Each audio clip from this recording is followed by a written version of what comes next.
जय श्री कृष्ण प्रिय भक्तों। शुरू करते हैं गीता का नवे अध्याय का पहला श्लोक। भगवान श्री कृष्ण बोले, हे अर्जुन, तुम बिना दोष खोजे सुनने वाले हो, इसलिए मैं तुम्हें यह अत्यंत गोपनीय दिव्य ज्ञान बताता हूँ। यह ज्ञान अनुभव सहित है। इसे जानकर तुम समस्त अशुभ और दुखों से मुक्त हो जाओगे। दूसरा श्लोक। यह ज्ञान राज विद्या है, सभी रहस्यों में परम रहस्य है। यह अत्यंत पवित्र है, उत्तम है। यह धर्म के अनुरूप है, करना भी बहुत सरल और सुखद है, और इसका फल अविनाशी है। दूसरा श्लोक। हे परंतप अर्जुन, जो मनुष्य इस दिव्य धर्म में श्रद्धा नहीं रखते, वे मुझे प्राप्त नहीं कर पाते।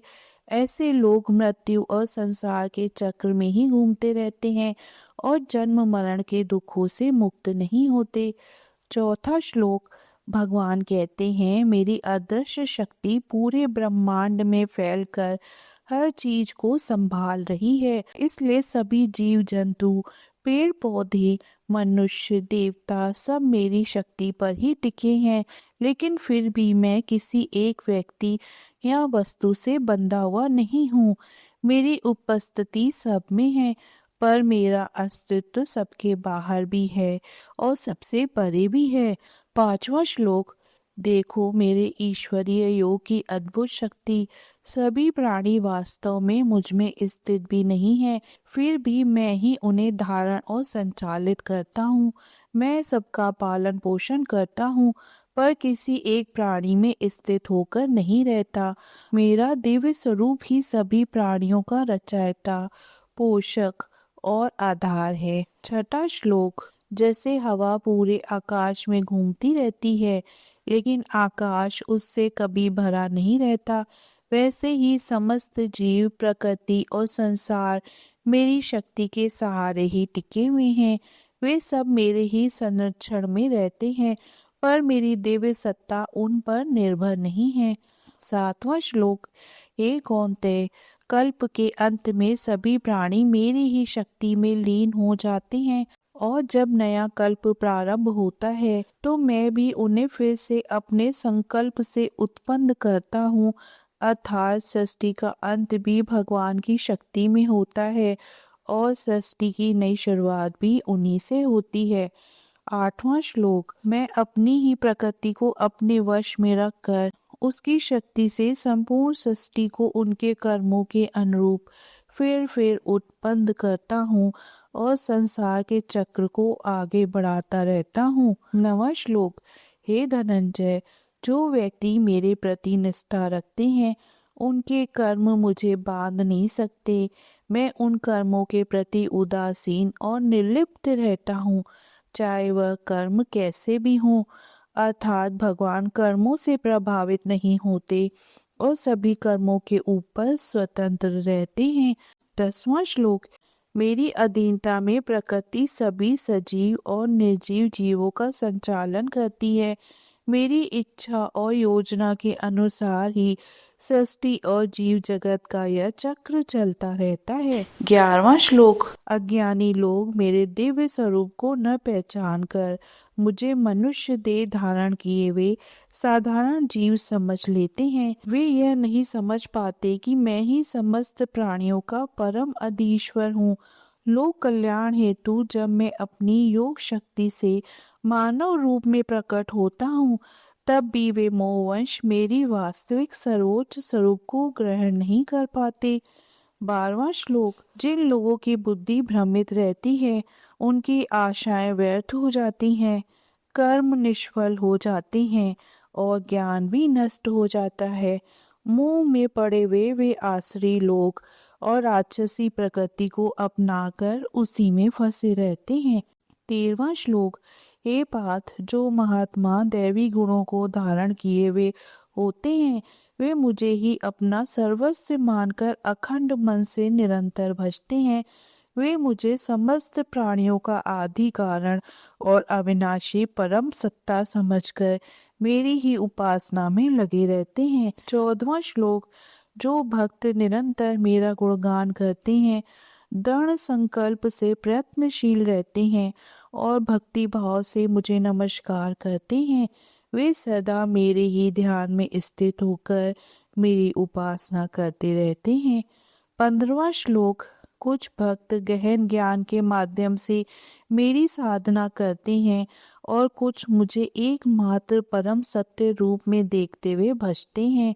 कई साधक मुझे विविध रूपों में अनुभव करते हैं, कहीं एकत्व से, कहीं भिन्न भिन्न रूपों में और कहीं समस्त ब्रह्मांड में व्याप्त सर्वव्यापक रूप में भजते हैं। 16वां श्लोक। मैं ही वैदिक कृत हूँ, मैं ही यज्ञ हूँ, मैं ही पितरों को दी जाने वाली स्वधा हूँ, तथा मैं ही औषध हूँ, मैं ही मंत्र हूँ, घृत हूँ, अग्नि हूँ और यज्ञ में अर्पित की जाने वाली आहुति भी मैं ही हूँ। 17वां श्लोक। मैं ही इस जगत का पिता, माता, पालन करने वाला और पितामह हूँ। मैं ही गेव तत्व हूँ, पवित्रता का स्रोत हूँ, ओंकार हूँ और वेदों, ऋग्, साम और यजुर का भी आधार मैं ही हूँ। 18वां श्लोक। मैं ही सभी का लक्ष्य हूँ, पालन करता हूँ, स्वामी हूँ और सबका साक्षी भी हूँ। सभी प्राणियों का निवास स्थान, शरण और हितकारी मित्र मैं ही हूँ। मैं ही संसार की उत्पत्ति का मूल कारण हूँ, अंत में सबका लय भी मुझसे होता है। जगत में टिके रहने का आधार भी मैं ही हूँ, सबका सहारा भी मैं ही हूँ और सभी प्राणियों का अविनाशी बीज भी मैं ही हूँ। 19वां श्लोक। हे अर्जुन, मैं ही सूर्य के रूप में संसार को ताप देता हूँ और समय आने पर वर्षा को रोकता तथा बरसाता भी हूँ। मैं ही अमृत समान जीवन देने वाला हूँ और मृत्यु का कारण भी। सत्य और असत्य दोनों प्रकार के रूपों में विद्यमान मैं ही हूँ। 20वां श्लोक। तीनों वेदों के ज्ञाता, सोम रस का सेवन करने वाले और पवित्र कर्म करने वाले लोग यज्ञ द्वारा मेरी उपासना करते हुए स्वर्ग की प्राप्ति चाहते हैं।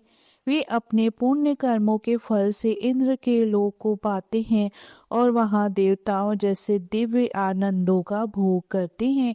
21वां श्लोक। वे लोग जब स्वर्ग के विस्तृत आनंदों का भोग कर लेते हैं और उनका पुण्य समाप्त हो जाता है, तब वे फिर मृत्यु लोक में लौट आते हैं।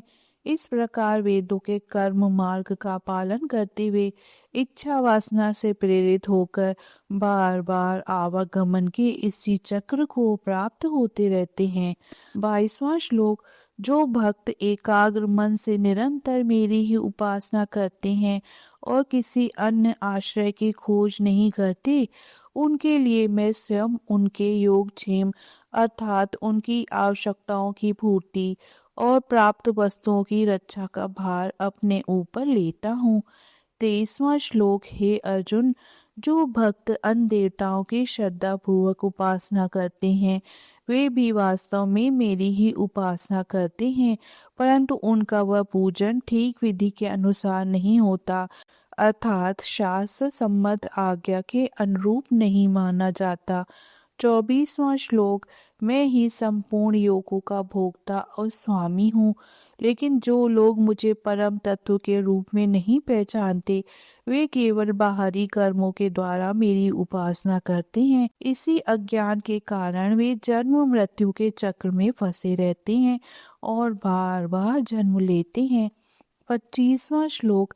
देवताओं की भक्ति करने वाले लोग देवलोक को प्राप्त होते हैं, पितरों की भक्ति करने वाले पितृलोक को जाते हैं, प्रकृति और जीवों की पूजा करने वाले जीवों में जन्म लेते हैं, परंतु जो मेरी भक्ति मार्ग पर चलते हैं, वे अंततः सीधा मेरे पास ही आते हैं।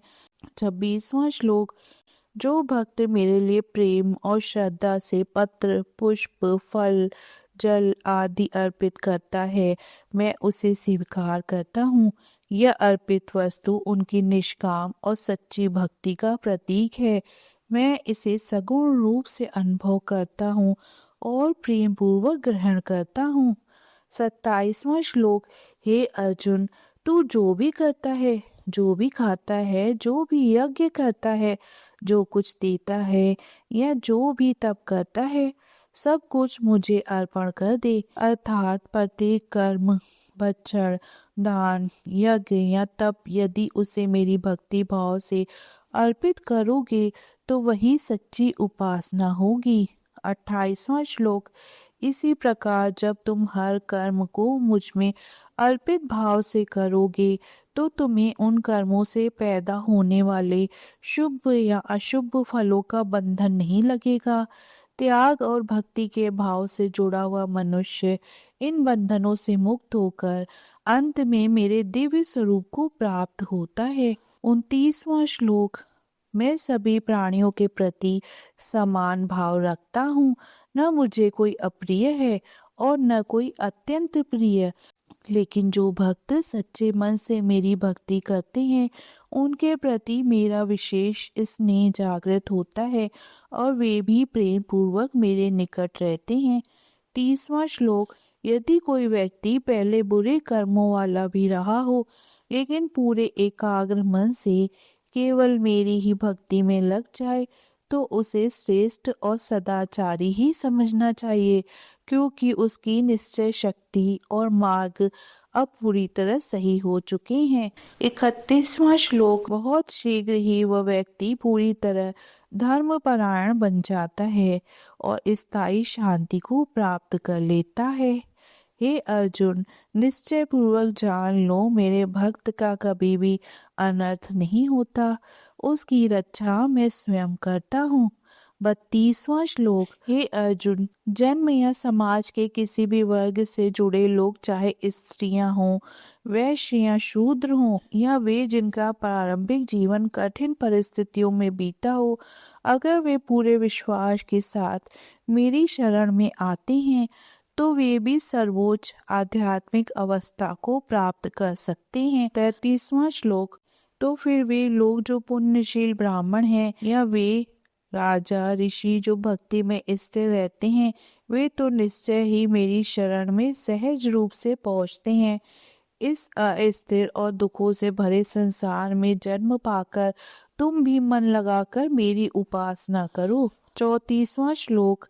मेरा मनन करते हुए मेरे भक्त बनो, मुझे प्रेम से पूजते रहो और श्रद्धा से प्रणाम करो। ऐसे भाव से जुड़े रहने पर तुम निश्चित ही मेरे पास आ जाओगे। यह मैं तुम्हें सत्य आश्वासन देता हूँ, क्योंकि तुम मुझे अति प्रिय हो। प्रिय भक्तों, 9वां अध्याय समाप्त हुआ। हम 10वें अध्याय के साथ फिर मिलेंगे। जय श्री कृष्ण प्रिय भक्तों।